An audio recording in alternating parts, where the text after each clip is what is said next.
Fue en una terraza del centro de Madrid, un sábado por la tarde, rodeado de amigos, cañas y risas. El sol bajaba poco a poco y todo parecía ir bien, hasta que un imbécil besó a mi mujer delante de mí.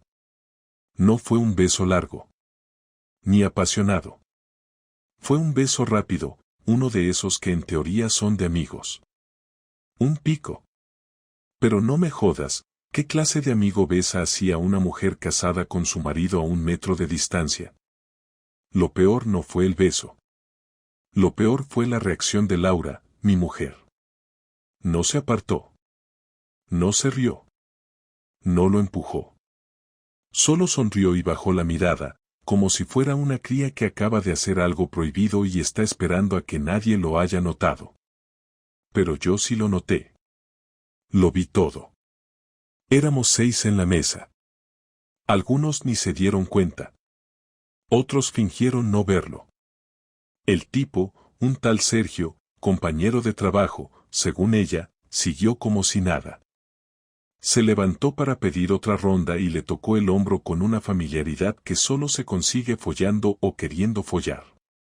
No hay otra. No dije nada. No monté una escena. No lancé la mesa por los aires como me hubiera gustado. Solo me bebí la cerveza, sonreí como un imbécil y sentí algo romperse muy, muy dentro. Porque ahí supe que algo iba mal.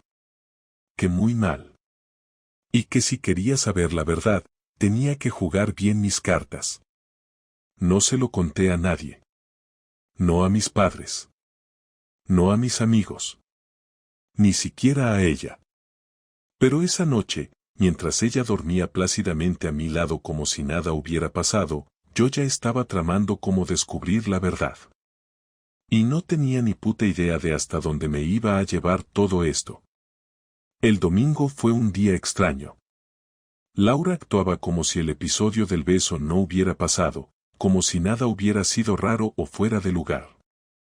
Hizo el desayuno como siempre, me preguntó si quería tostadas con aguacate y huevo, y después se puso a barrer el salón con una tranquilidad que me cabreaba. No le dije nada. No era el momento. Yo no quería tener una discusión sin pruebas, no quería que me llamara paranoico, no quería que me soltara esa frase tan común, estás exagerando. Así que decidí hacer algo que no había hecho nunca en mis 12 años de matrimonio, espiar a mi mujer. No tenía ninguna experiencia en esto. No sabía por dónde empezar. Lo del móvil estaba descartado, porque nunca lo dejaba a la vista y siempre lo tenía con el modo no molestar activado. Pero algo me decía que ese Sergio no era nuevo en su vida. Recordé que lo había mencionado alguna vez, pero nunca en profundidad. Un tío majísimo del instituto, decía. Se sienta a mi lado en las reuniones, contaba. Siempre eran detalles sueltos, comentarios que parecían inofensivos, lanzados como quien habla de alguien irrelevante. Pero ahora que lo había visto besarla, cada recuerdo cobraba otro sentido. El lunes fingí que me encontraba mal y me quedé en casa. Le dije que tenía dolor de estómago, que prefería no ir a la oficina y que trabajaría desde el portátil. Laura me creyó sin preguntar mucho. Se vistió, se maquilló más de lo normal, algo que antes no me llamaba la atención, pero que ahora me parecía demasiado, y salió de casa lanzándome un beso al aire. Observé cómo se alejaba desde la ventana del dormitorio. Iba con paso rápido, casi alegre. Como si tuviera un buen motivo para empezar el día. Apenas cerró la puerta, me vestí y bajé al garaje. No tenía ningún plan claro, pero la idea que me rondaba era simple, seguirla. Me subí al coche y esperé a que pasaran unos minutos, lo suficientes para no parecer sospechoso si se daba cuenta. Encendí el motor y conduje con calma por el recorrido que conocía de memoria. Sabía que el instituto donde trabajaba quedaba a 20 minutos. La calle estaba tranquila y el tráfico era mínimo. Al llegar cerca de la entrada del centro, estacioné el coche en una paralela y bajé la ventanilla. Esperé. Y no tardó en llegar la confirmación. Ahí estaba él. Sergio. Reconocí su cara de inmediato. Estaba en la puerta del instituto, con una carpeta en la mano y el móvil en la otra. Cuando la vio, le sonrió como si estuvieran en una comedia romántica. Ella, en lugar de limitarse a saludarlo con la cabeza como hace cualquier persona que respeta a su pareja, se acercó con rapidez y lo abrazó. No fue un abrazo de colegas. Fue un abrazo largo, con las dos manos bien apretadas. Me quedé helado. Esa imagen me dolió más que el beso. Porque el beso podía ser impulsivo, un error, una tontería. Pero ese abrazo tenía complicidad, rutina, cariño. Era algo que no se improvisa. No se dieron otro beso. Pero caminaron juntos hacia la entrada, hablando muy cerca, casi pegados. Ella tocó su brazo en 2 ocasiones. Sergio se rió como un idiota enamorado. Y en ese momento supe que no estaba equivocado. Algo pasaba entre ellos, y pasaba desde hace tiempo. No había forma de negarlo. Lo que aún no sabía era hasta qué punto. Esa noche, después de cenar, Laura se fue al dormitorio antes que yo. Dijo que estaba cansada. Me quedé en el sofá viendo un partido que ni siquiera me interesaba, solo para ganar tiempo. Esperé a que pasaran 20 minutos, luego subí con cuidado y me acerqué al escritorio donde guardaba sus cosas. Había una carpeta con papeles del instituto, facturas, documentos sin importancia. Pero en una de las cremalleras del maletín encontré algo que me heló la sangre, 2 entradas para un concierto de Vetusta Morlá, en Málaga. Fecha, sábado siguiente. Lugar, Auditorio Municipal. Y lo mejor de todo era que yo no sabía nada de ese viaje. Podría haber sido un regalo para mí, claro. Pero lo habría mencionado, al menos por encima. Además, ¿por qué había reservado un hotel? Porque sí, también había una copia de la reserva. 2 noches, habitación doble, desayuno incluido. La reserva estaba a su nombre, pero con 2 personas registradas. Ya ni siquiera sentía rabia, solo una mezcla de incredulidad y dolor. Guardé todo de nuevo en su sitio, sin dejar rastro. Me metí en la cama y dormí con ella como si nada. No me moví. No la toqué. Ni siquiera la miré. Y al día siguiente le dije que ese fin de semana tenía que viajar por trabajo. Le conté que mi empresa me mandaba a Zaragoza para revisar un proyecto, que sería una cosa de viernes a domingo. Lo dije sin titubear, como quien pide sal en una cena. Y ella se lo tragó sin dudar. Me dijo que era una pena, que justo había pensado en hacer algo los dos. No sé cómo no le arranqué los dientes en ese momento. Pero ya no era momento de explotar. Era momento de preparar el golpe. Porque si ella pensaba irse a disfrutar con su amante ese fin de semana, yo pensaba estar allí para ver todo. Para verlo con mis propios ojos, para escuchar lo que dijeran, para grabarlo si hacía falta. El viernes por la mañana, Laura se levantó con una energía que no tenía desde hacía semanas. Canturreaba mientras se vestía, preparó el café sin que yo se lo pidiera, y me dio un beso en la mejilla como si fuéramos una pareja feliz a punto de separarse por unos días. Yo ya tenía la maleta preparada desde la noche anterior, con 4 camisetas dobladas mal a propósito, un par de vaqueros y nada más. Quería que pareciera real. Me despedí con un abrazo frío, pero sin ser obvio. Ella no notó nada. Se quedó en la puerta de casa con una sonrisa, deseándome suerte con el proyecto urgente de Zaragoza. No hubo ninguna señal de culpa en su cara. Ninguna.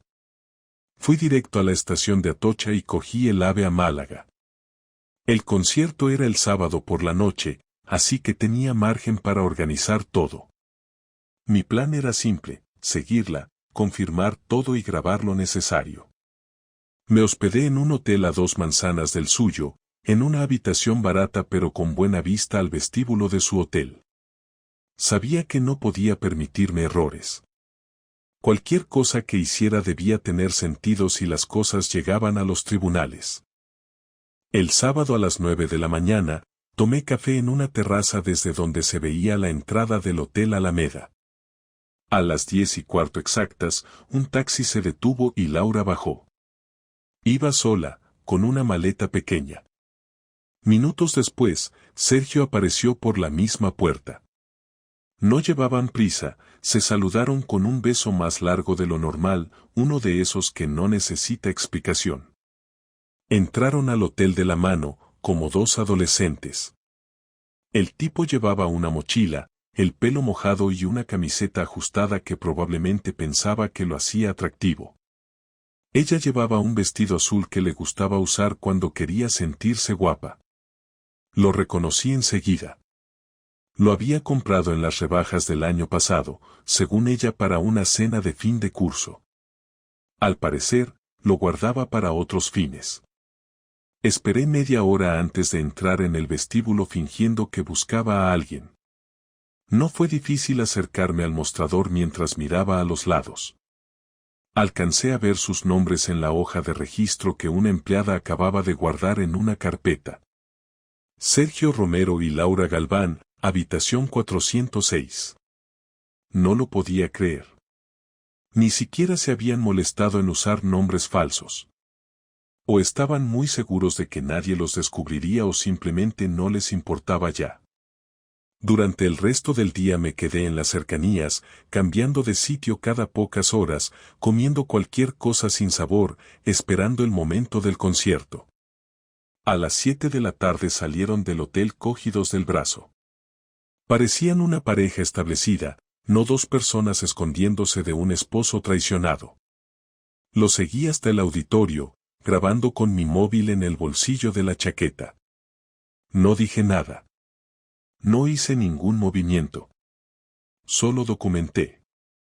Cuando terminó el concierto, volvieron al hotel entre risas, hablando cerca, sin preocuparse de nada. Estaba esperando en un banco justo enfrente. Esa fue la gota. No la forma en la que lo miraba a ella. No la mano de él apoyada en su espalda. Fue la absoluta indiferencia. El desprecio total hacia mí. Ese momento me empujó a actuar.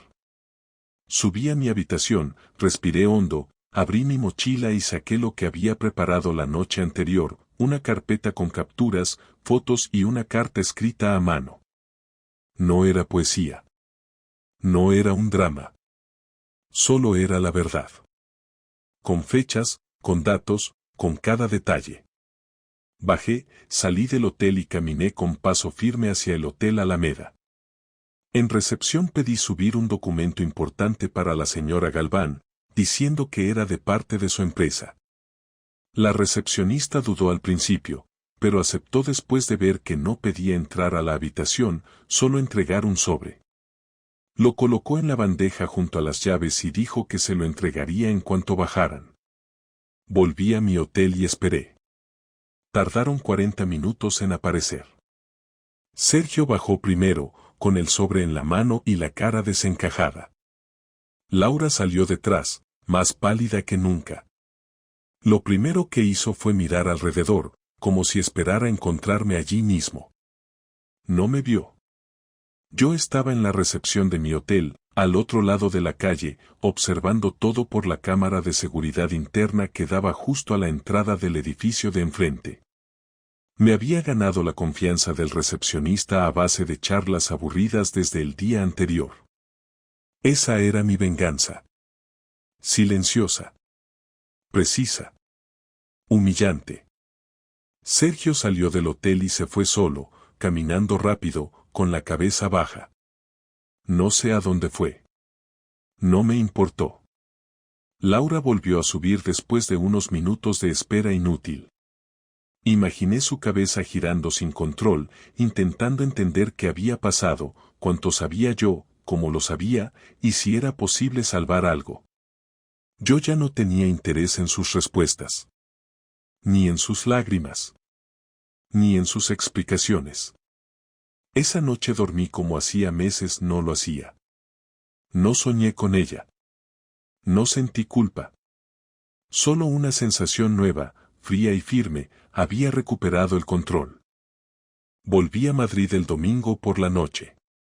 El tren iba medio vacío y yo no podía dejar de pensar en lo que vendría después. No tenía ninguna duda de lo que había visto. No había ninguna interpretación posible. Ningún malentendido. Laura había tomado la decisión de acostarse con otro, viajar con él, compartir un fin de semana y no mirar atrás. Yo solo me había limitado a observar, a registrar, a asegurarme de que no quedaba margen para las dudas. Y ahora que tenía todo eso, no iba a quedarme de brazos cruzados. Necesitaba hacer algo más. No para recuperar mi dignidad ni para hacerle pagar como dirían otros. Lo que yo quería era que sintiera el mismo nivel de descontrol que me había hecho sentir a mí. No buscaba reconciliación. No buscaba explicaciones. Solo buscaba equilibrio. El lunes por la mañana ella volvió al trabajo como si nada. Me mandó un mensaje al mediodía preguntándome si el viaje había ido bien, y yo le respondí con un sí, sin problema. Hablamos luego. En casa no dije nada. No mencioné el sobre, ni el hotel, ni Sergio, ni el concierto. Ella tampoco. Me habló de sus clases, de lo pesada que estaba una alumna, de lo caro que estaba todo en el supermercado. Fingía normalidad con tanta precisión que me provocaba asco. Se había preparado bien. Eso estaba claro. Lo había ensayado. Lo había medido todo. Esa semana fue para preparar el segundo paso. Quería que todo fuera silencioso pero firme. No me interesaba que la familia lo supiera, ni los amigos, al menos no todavía. No quería hacer de esto un drama público, pero sí quería poner límites reales. Comencé por cerrar nuestra cuenta conjunta y abrir una personal. No dije nada. Solo transferí mi parte, dejé lo justo para los gastos domésticos y guardé la tarjeta antigua en un cajón. Luego contacté con un abogado que me había recomendado un compañero de trabajo hacía meses, cuando él había pasado por algo parecido. Le expliqué la situación, le mostré las pruebas, y él me dijo lo que ya imaginaba, tenía todas las de ganar en caso de divorcio. Especialmente si podía demostrar que el uso de recursos comunes se había destinado a un viaje extramatrimonial. Y lo tenía todo guardado. El viernes volví a actuar. Ese día Laura salía antes del instituto, así que aproveché la mañana para ir a su centro. Fui directamente al despacho del director, le pedí una reunión breve y le presenté un documento formal con copia de mi DNI. Le dejé claro que no quería escándalos, que mi objetivo no era arruinar la vida profesional de nadie, pero que había pruebas de una relación entre dos empleados del centro, uno de ellos casado, y que eso afectaba al entorno de trabajo y a mi vida personal. No usé insultos, ni amenazas, ni palabras altisonantes. Solo presenté los hechos. El director, incómodo, me pidió que todo lo que compartiera quedara entre nosotros. Lo acepté. Pero le dejé claro que si no tomaba medidas internas, no tendría problema en llevarlo al consejo escolar. Después de eso, fui al Departamento de Recursos Humanos del instituto. No para repetir lo mismo, sino para dejar constancia de una queja formal como cónyuge afectado, por si en algún momento Laura o Sergio intentaban presentarse como víctimas.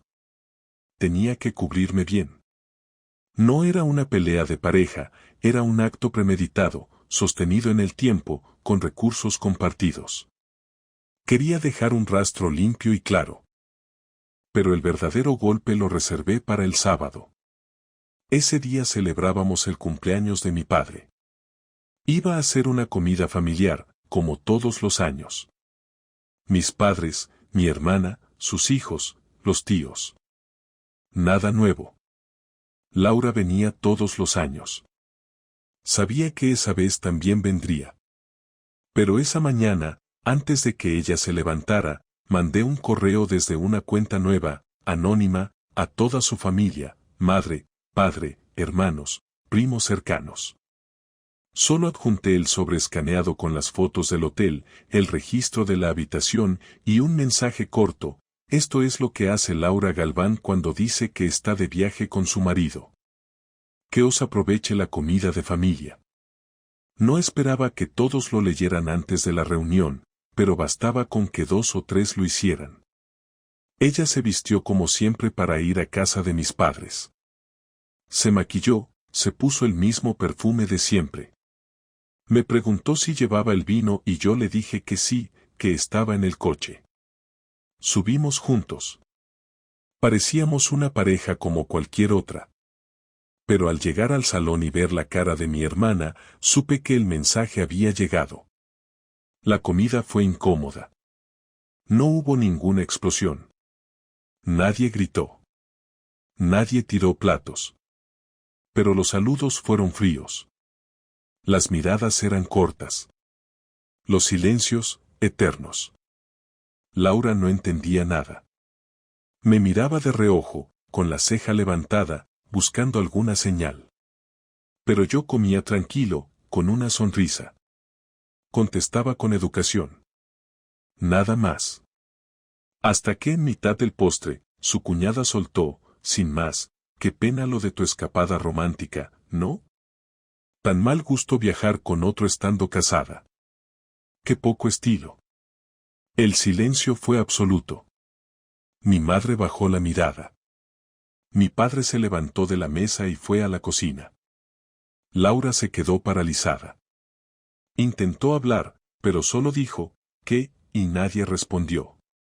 Miró hacia mí con los ojos abiertos como platos. Yo seguí cortando la tarta como si nada. No hizo falta gritar. No hizo falta explicarlo todo. Esa fue mi venganza. Dejar que cayera sola. Frente a los suyos. Sin que yo levantara la voz. Sin decir una palabra. Solo con hechos. Reales. Tangibles. Públicos. La noche después de la comida familiar fue silenciosa. Volvimos a casa en el coche sin cruzar una palabra. Laura miraba por la ventana como si estuviera esperando despertar de una pesadilla, pero sabía que todo era real. Ya no tenía nada que esconder. Ya no podía jugar a que no pasaba nada. La vi en el retrovisor, los ojos secos, los labios apretados, pero sin derrumbarse. Había perdido el control, y lo sabía. A mí no me quedaban ganas de discutir ni de gritar. Solo quería que dijera la verdad. Ni una versión, ni una excusa. Solo la verdad, sin rodeos. Cuando llegamos al piso, cada uno entró por su lado. Ella fue directa al dormitorio. Yo fui a la cocina, me serví agua y me senté en silencio a mirar el reloj de la pared. No tenía nada que pensar. No esperaba una disculpa, ni siquiera una reacción específica. Solo necesitaba cerrar todo esto con una conversación. La definitiva. Me levanté, caminé hasta el pasillo y abrí la puerta del dormitorio. Estaba sentada en la cama, descalza, con las piernas cruzadas, mirando al suelo. No se sobresaltó. Solo levantó la cabeza despacio y me miró sin decir nada. ¿Tú crees que esto se puede arreglar?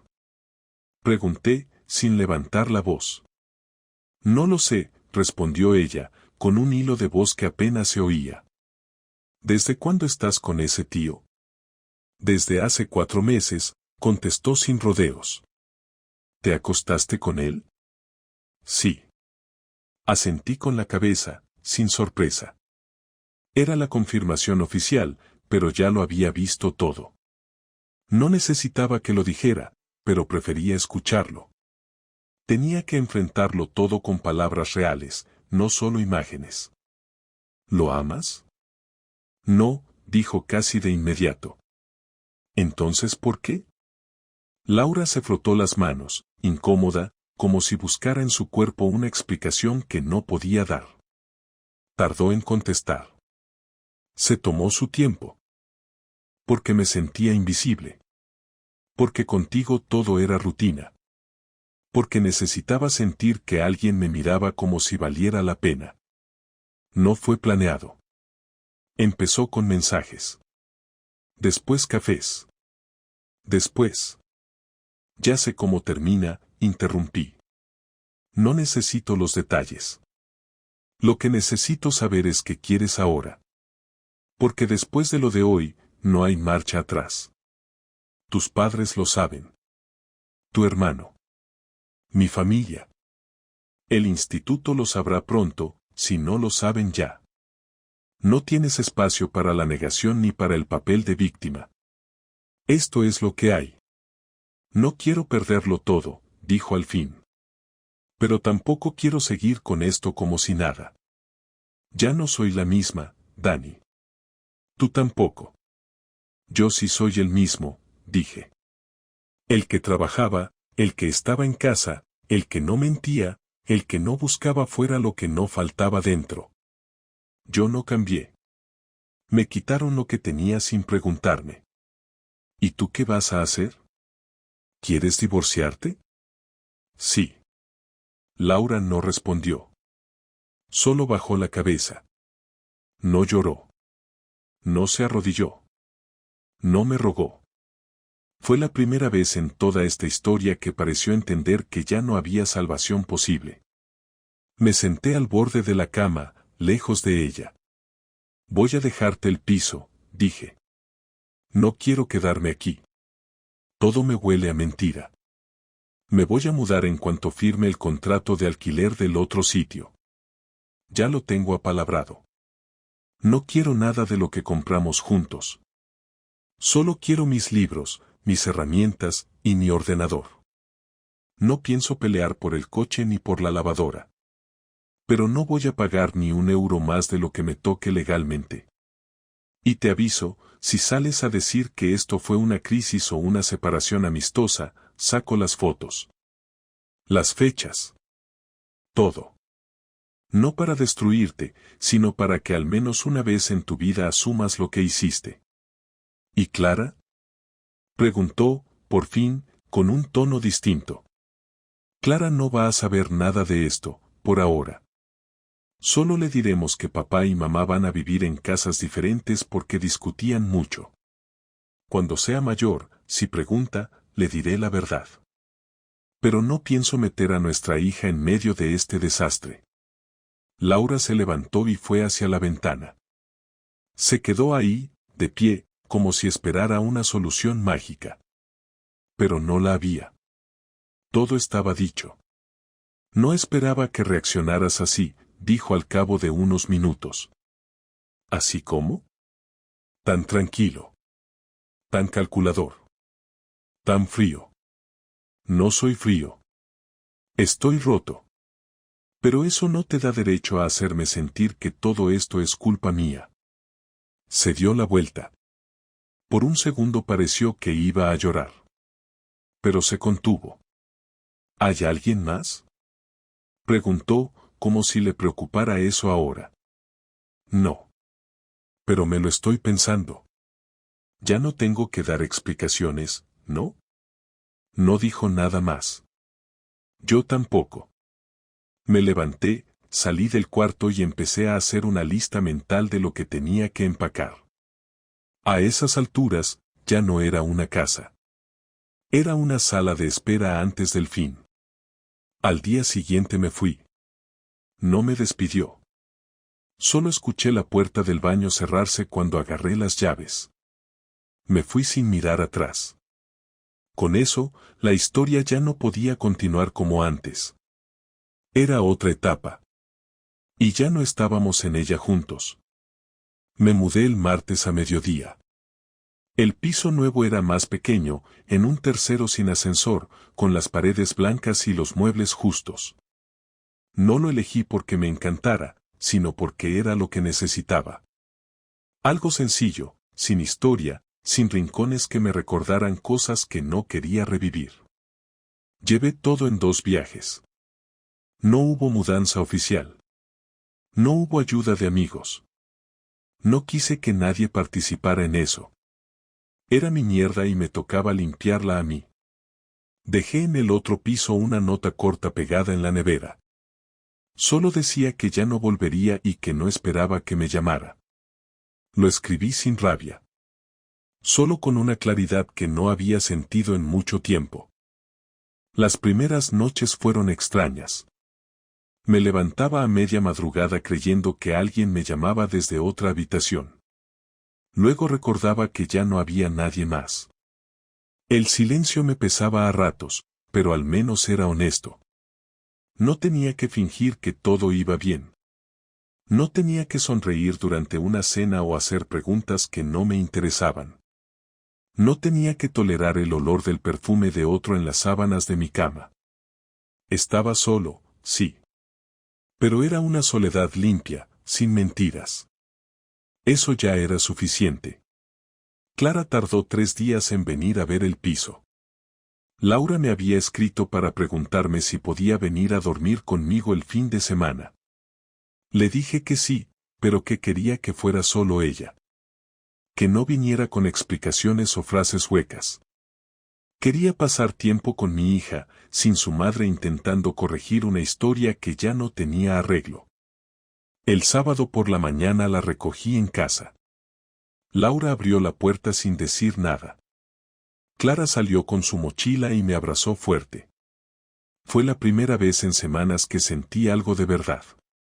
Durante el trayecto en coche me preguntó si mamá y yo íbamos a volver a estar juntos. Le dije que no, que a veces los adultos ya no se entienden, y que eso no significaba que ella tuviera la culpa. Asintió, sin hacer más preguntas. Pasamos el fin de semana viendo películas, cocinando arroz con cosas que no pegaban, y dibujando en cartulinas que luego pegamos en la pared. Dormimos en la misma cama, y cuando se durmió, me quedé mirándola largo rato. No había culpa. Solo responsabilidad. Lo único que me importaba ahora era que ella creciera sabiendo que su padre estaba presente, aunque ya no viviera con su madre. No pensaba desaparecer, ni delegar. Pensaba estar en todo lo que hiciera falta, incluso si eso significaba ver a Laura en actos escolares o reuniones aburridas del colegio. Pero una cosa era clara, ella ya no era parte de mi vida como pareja, y eso no iba a cambiar. La semana siguiente firmamos los papeles de divorcio. No hubo peleas. No hubo reproches. Solo firmas, documentos, acuerdos básicos sobre lo que cada uno aportaría para Clara y la distribución de tiempos. Lo hicimos todo en menos de 1 hora. Laura no intentó negociar nada. Ni siquiera pidió explicaciones. Parecía resignada, derrotada. Yo no sentí alegría, ni alivio. Solo un cierre necesario. Al salir de la notaría, ella me miró y dijo algo que no esperaba. Pensé que te enfadarías más. No soy como tú, le respondí sin levantar la voz. A veces me arrepiento. No me interesa saberlo. Nos despedimos sin contacto físico. Sin abrazo, sin beso en la mejilla, sin apretón de manos. Como dos desconocidos que se cruzan en la calle. Y así era como tenía que ser. Con el tiempo, fui ordenando las cosas en mi cabeza. No porque buscara sanar o alguna estupidez de autoayuda, sino porque no quería que esta historia me definiera. No iba a ser el hombre que vivió resentido con una infidelidad. No iba a ser el tipo que repite lo mismo en cada conversación con una copa de vino en la mano. No quería convertirme en una caricatura de mí mismo. Solo era un hombre al que le habían traicionado, que actuó, que se fue y que siguió. Nada más. Con Laura no volví a tener conversaciones largas. Hablábamos de lo justo. Fechas, deberes de Clara, horarios de recogida. Nada más. Si alguna vez intentó iniciar una charla más personal, yo la cortaba en seco. No necesitaba más mentiras. Ni remordimientos de segunda. Había pasado esa etapa. La historia terminó sin explosiones. Sin finales de película. Solo con dos adultos que destruyeron algo que parecía estable y que ahora vivían separados, cada uno en su espacio, intentando reconstruir lo que quedaba. Lo único que lamento es no haber abierto los ojos antes.